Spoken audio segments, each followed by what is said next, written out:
Assalamualaikum warahmatullahi wabarakatuh. Selamat pagi anak-anak, semoga sehat selalu ya. Anak-anak ibu yang hebat, hari ini kita akan mulai belajar bahasa Indonesia tematik 5, wirausaha. Selamat belajar. Di tema ini, belajar bahasa Indonesianya, materinya adalah tentang teks formulir. Ibu yakin kalian pasti pernah melihat berbagai macam contoh teks formulir. Nah, di sini ada contoh yang pertama adalah formulir kegiatan. Formulir adalah secari kertas yang berisi pertanyaan-pertanyaan tentang data diri. Biasanya, formulir itu berisi tentang data diri seseorang. Tujuannya apa, Bu? Tujuannya untuk mengetahui secara lengkap data orang tersebut sesuai dengan kebutuhan formulir itu dibuatnya untuk apa. Misalnya, seperti ini contohnya formulir pendaftaran anggota PMISD Erlangga. Jadi, formulir ini dibuat untuk kelengkapan data anggota PMISD Erlangga. Di sini ada nama lengkap, nama panggilan, umur, kelas, alamat, dan hobi. Seperti itu ya. Jadi pembuatan formulir itu disesuaikan dengan tujuan atau ini tuh mau ngapain gitu, kegiatannya mau apa, berarti formulirnya pun isiannya disesuaikan dengan tujuan tersebut. Nah, berikutnya, formulir diisi dengan menuliskan data diri yang sebenarnya dan sesuai dengan kolom yang harus diisi. Jadi, misal, nama lengkap. Ya, di sini nama lengkap, jangan nama lengkap diisinya kalian hanya menuliskan nama panggilan. Kemudian umur itu usia, kelasnya pasti sudah bisa, alamat, hobi. Nah, yang perlu kalian ingat, untuk membuat teks formulir, kita harus menyertakan terlebih dahulu petunjuk pengisian formulir. Tujuannya untuk apa, Bu? Tujuannya untuk memudahkan pengisi formulir dalam mengisi formulir. Nah, seperti kalau misalnya kalian cek tugas di Classroom, suka ada petunjuk ya. Itu berisi petunjuk kegiatan apa saja yang harus kalian lakukan hari ini. Misalnya seperti itu. Seperti di sini nah contohnya. Petunjuk pengisian formulir. Pertama, isilah dengan pulpen tinta hitam. Terus lembar formulir tidak boleh robek atau kusut. Seperti itu. Terus harus diisi dengan menggunakan huruf kapital. Diisi dengan data yang sebenar-benarnya. Jadi jangan sampai nanti mengisi formulirnya dengan tinta merah. Seperti itu ya. Jadi tujuannya petunjuk itu yaitu untuk memudahkan pengisi formulir dalam mengisi formulir tersebut. Ya, ini ada lagi contoh formulir apa? Yang tadi ya. Tadi kan belum diisi, sekarang sudah diisi. Lihat, isian atau jawaban dengan pertanyaan pada formulir tersebut sudah sesuai. Nama lengkap Fitri Anissa, panggilannya Fitri. Tempat tanggal lahirnya sesuai, kelas, alamat, dan hobi. Biasanya dalam teks formulir itu di bawahnya pasti dibubuhkan tanda tangan. Tanda tangan si penulis atau pengisi formulir tersebut. Nah, selain teks formulir, ada juga yang disebut dengan teks riwayat hidup.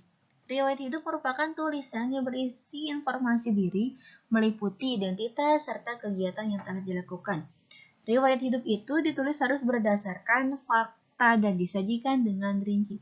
Jadi yang namanya teks riwayat hidup atau disebut juga bisa biografi, itu datanya pasti berupa fakta. Jangan mengada-ngada, jangan berbohong. Ya, seperti itu. Maksudnya berbohong itu datanya tidak sesuai dengan fakta sebenarnya.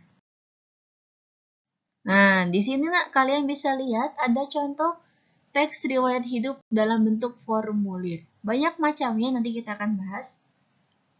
Kalau di sini riwayat hidupnya dalam bentuk formulir, nama lengkap, umur, tempat tanggal lahir, bangsa, alamat.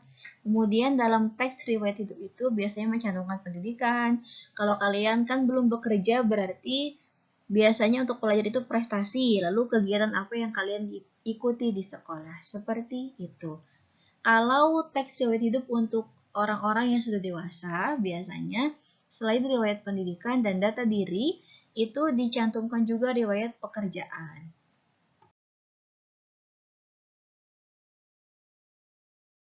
Harus ditulis dalam riwayat hidup seperti yang sudah tadi Ibu jelaskan secara singkat. Yang pertama, identitas diri itu pasti ada dalam teks riwayat hidup.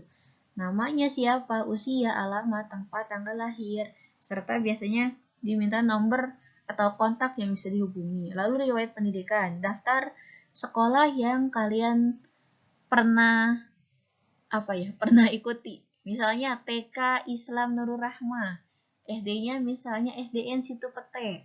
Kalau kalian sudah SMA misal, berarti SMP-nya SMP apa, SMA-nya SMA apa.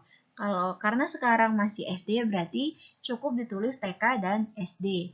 Kemudian pengalaman berorganisasi atau kepanitiaan. Misalnya kalian pernah tergabung dalam kegiatan pramuka. Nah, bisa disebutkan di situ.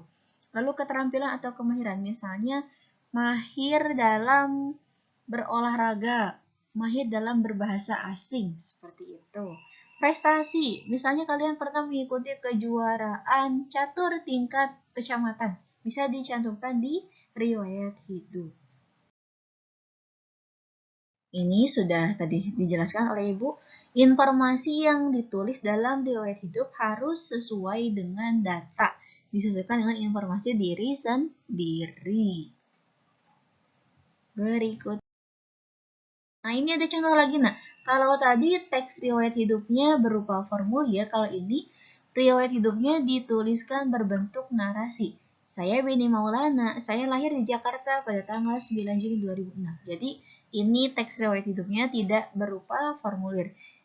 Dinarasikan, diceritakan, dibuat seperti paragraf. Seperti cerita, ya. Nah, lihat kalian bisa baca, bisa beli baca. Di situ ada kegiatannya, dia pernah mengikuti kegiatan apa aja, kemudian riwayat pendidikannya apa aja, terus prestasi yang pernah dia raih itu ada apa aja. Nah, Ibu ingatkan kembali, hal-hal yang harus kalian lengkapi dalam teks riwayat hidup, data diri, riwayat pendidikan, riwayat pekerjaan itu kondisional. Kalau kalian karena kalian masih belajar kan, masih sekolah, jadi tidak usah. Pengalaman berorganisasi bisa pramuka atau keterampilan tadi juga sudah Ibu beri contoh, prestasi juga silakan dicantumkan. Misalnya pernah mengikuti lomba azan di tingkat RW, nggak apa-apa ditulis ya seperti itu. Formulir digunakan dalam kegiatan operasional suatu organisasi atau perusahaan. Seperti tadi kan keanggotaan PMI di sekolah. Itu kan organisasi. Kalau tadi formulir sudah, terus teks riwayat hidup sudah, sekarang di sini ada formulir pengiriman barang. Memang kalau sekarang sudah jarang yang orang mengirimkan sesuatu lewat pos, tapi perlu kalian kenali, perlu kalian ketahui, ini contoh formulir yang digunakan oleh kantor pos kalau kalian mau mengirim barang melalui kantor pos. Jadi tidak melalui JNE atau apalagi Tiki. Ya, zaman dulu itu biasanya jarak jauh tuh melalui kantor pos. Sekarang juga masih, hanya memang sekarang lebih banyak variasinya. Ini contohnya enak ya, formulir pengiriman barang. Tentu pasti ada data pengirimnya siapa, data penerimanya siapa. Kemudian, alamat penerima paket harus ditulis secara lengkap. Supaya apa, Bu? Supaya tidak salah alamat.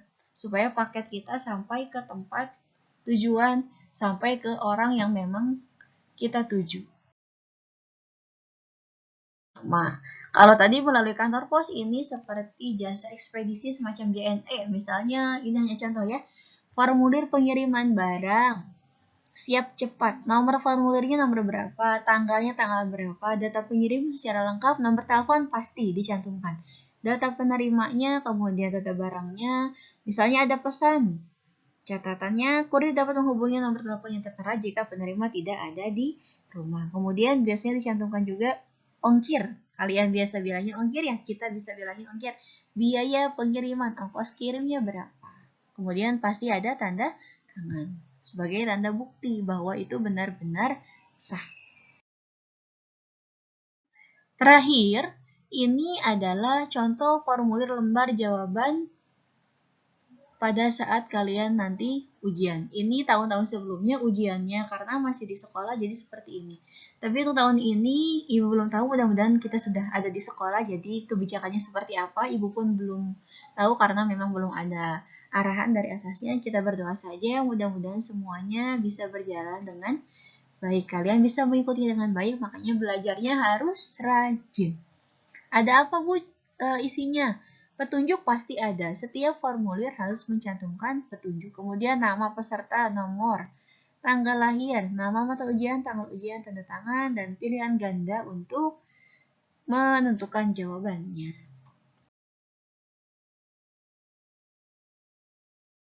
Pembelajaran kita hari ini tentang teks formulir sudah selesai. Pekan depan kita masih mengulas kembali tentang bahasa Indonesia yang pengetahuannya. Hari ini cukup. Untuk evaluasinya kalian kerjakan latihan pada buku tematik 5 halaman 28 sampai 30. Dikerjakan di buku tulis. Kemudian tugasnya dikirim melalui Classroom. Yang tidak bisa melalui Classroom atau Bu jaringannya bermasalah boleh melalui WhatsApp Ibu. Ya, terima kasih, tetap semangat, disiplin, dan bertanggung jawab. Kalau ada pertanyaan nanti silakan langsung disampaikan. Sekian dari Ibu, mohon maaf kalau ada kesalahan. Assalamualaikum warahmatullahi wabarakatuh.